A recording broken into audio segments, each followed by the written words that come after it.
Hello hall. இந்த மழைக்கு இட்லி தோசை மூஞ்ச சுளுத்தாதீங்க. சுட சுட பணியாரம் செஞ்சு நல்லா சாப்பிட்டு தூங்கலாம். பணியாரத்துக்கு இட்லி மாவு தான் மீந்து போனது எடுத்து வச்சுருக்கேன். அதில் கொஞ்சமாக எண்ணெய் ஊற்றி கடுகு, கடலப்பருப்பு, வெங்காயம் போட்டு தாளிச்சிட்டு கேரட்டு நம்ம குழந்தைங்க சேர்க்கறதுனால கேரட் ஆட் பண்ணேன். உங்களுக்கு கேரட் வேணும்னா ஆப்ஷனல் தான்.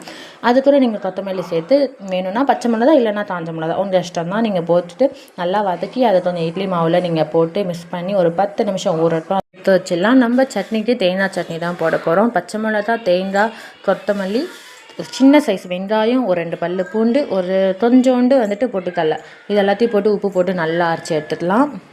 சட்டியில் நல்லா காய வச்சுட்டு ஆயில் அப்ளை பண்ணிட்ட பாரு. நீங்கள் பணியாரம் ஊற்றுனீங்கன்னா நல்லா முழுசாக வரும். ஆயில் அப்ளை பண்ணாமல் நீங்கள் பணியாரம் ஊற்றுனீங்கன்னா அந்த பாத்திரத்திலே ஒட்டிக்கும். ஸோ அதை மட்டும் கொஞ்சம் பார்த்துக்கோங்க. 2 மினிட்ஸ் ஒன்ஸ் நீங்கள் அதை மூடி வச்சு லோ ஃப்ளேம்லேயே வச்சு வேக வைங்க. பணியார சட்டி எங்கள் அம்மா வீட்டிலேருந்து அவசரமாக தூக்கிட்டு வந்தேன். நான் மூடியை மறந்துட்டேன். நான் இட்லி துண்டை மூடி போட்டு தான் மூடினேன். ஈவனாக வெந்த பாரு நம்ம எல்லாத்தையும் எடுத்து வச்சிடலாம். அதேமாரி இதே போலயே 2-3 ஈடு ஊற்றி ரெடி பண்ணி வச்சிட்டிங்கன்னா சுட சுட பணியாரம் ரெடி ஆகிடும். மழை பெய்கிற டைமில் மழையை ரசிச்சுட்டே இந்த பணியாரத்தை சட்னியை தொட்டு நீங்கள் சாப்பிட்டு பாருங்கள். உங்களுக்கு வேணால் தேங்காய் சட்னி தவிர்த்து நீங்கள் கார சட்னி கூட சாப்பிட்லாம். அதுவே இன்னும் நல்லாயிருக்கும்.